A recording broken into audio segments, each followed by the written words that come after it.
নারী নির্যাতন আইন যদি পাশ হয় এই বাংলাদেশে, তাহলে পুরুষ নির্যাতন আইন পাশ হবে না কেন? এখন আমাদের গদিতে পুরুষ বসা আছে, ডক্টর ইউনূস।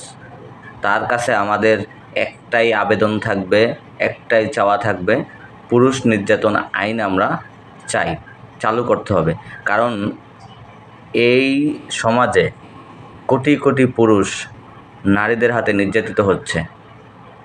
তাহলে নারীদের আইন যেহেতু পাশ হইয়া গেছে, স্বৈরাচার পাশ করে দিয়ে গেছে, তাহলে পুরুষ নির্যাতন আইন আমরা চাই।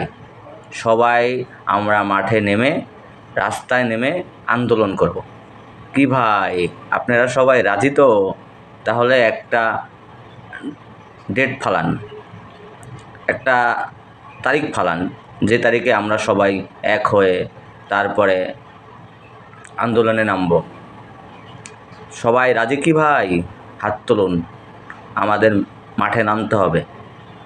মেয়েরা আমাদের সাথে মজা নেবে, ফাইজলামি করবে, হ্যাঁ, যা ইচ্ছা তাই করবে, এটা কি আমরা মাইনা নেব? কখনোই না। আমাদের যখন মনে চায় বিয়ে করবে, যখন মনে চায় ছাইদা দেবে। বিয়েটা কি পুতুল খেলা যে মনে চাইলো খাইলাম, মনে চাইলো না খাইলাম না? তা হবে না, তা হবে না। আইন সবার জন্য সমান থাকতে হবে।